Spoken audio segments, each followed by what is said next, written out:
प्रिय भैयाओं, आज हम कक्षा अष्टमी सामाजिक का अध्याय 4 कृषि पढ़ने जा रहे हैं।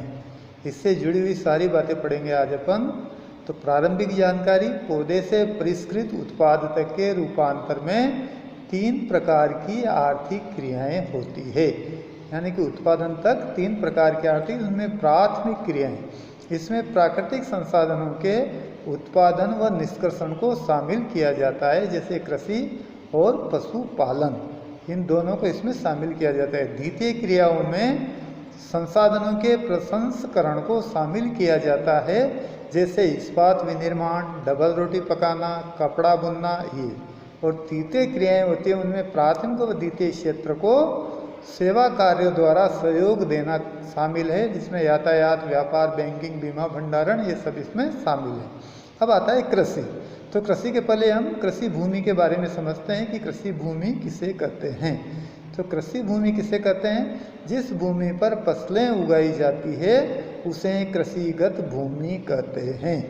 अब हम समझेंगे कि कृषि में किन किन बातों को शामिल किया जाता है, यानी कि कृषि करना किसको कहते हैं। तो कृषि में फसलें उगाना, तैयार करना, पशुपालन, इन सबको उसमें सम्मिलित किया जाता है, यानी कि कृषि का ही इसे अंग माना जाता है।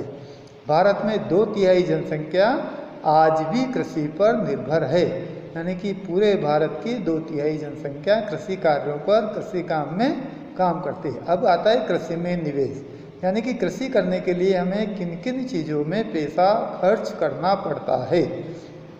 तो वह सारे हैं: बीज, उर्वरक, मशीनरी, श्रमिक, जुताई, बुआई, सिंचाई, निराई, रसायन, कटाई, भंडारण, ये सारे काम ऐसे हैं जिनमें पैसे खर्च करने पड़ते हैं। अब कृषि कितने प्रकार की होती है? तो उनमें जो पहला प्रकार आता है कृषि का, वह आता है निर्वाह कृषि। ये केवल कृषक परिवार की आवश्यकताओं को पूरा करने के लिए की जाती है, यानी कि उस परिवार का गुजारा चलता रहे, उस परिवार का भरण पोषण चलता रहे। दूसरी होती है वाणिज्यिक कृषि। ये कृषि उत्पाद व पशुपालन उत्पाद को बाजार में बेचने के उद्देश्य से की जाती है, यानी कि इसका उद्देश्य बाजार में बेचना होता है। कुछ कृषि का विस्तार इस चित्र में भी दिया हुआ है, जो हमारी पुस्तक में भी है, वहाँ देखकर हम इसको अच्छी प्रकार से समझ सकते हैं। हमारे देश में कौन कौन सी फसलें पैदा होती है? तो उनमें चावल, गेहूँ, मक्का, कपास, बाजरा, चाय, दलहन व तिलहन, ये सारी की सारी मुख्य फसलें जो हमारे देश में पैदा होती है। यदि हमें कृषि का विकास करना है तो क्या क्या कारक हैं उसके, किन किन चीज़ों को अपनाकर हम कृषि का विकास कर सकते हैं? तो उनमें पहला आता है बोए गए क्षेत्र में विस्तार करके, यानी कि बोने योग्य क्षेत्र को हमें बढ़ाना चाहिए।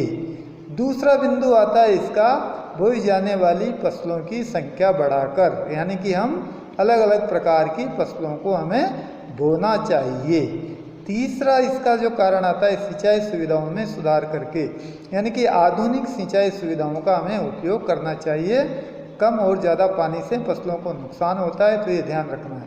चौथा है उर्वरक व उच्च उपज देने वाले बीजों का प्रयोग करके, यानी कि अच्छे खाद और अच्छे बीजों का उपयोग हमें करना चाहिए। और अंतिम बिंदु इनका नई तकनीक, प्रौद्योगिकी एवं मशीनीकरण का प्रयोग करके हम कृषि का विकास कर सकते हैं। तो इस प्रकार आज हमारा अध्याय पूरा होता है। जय हिंद।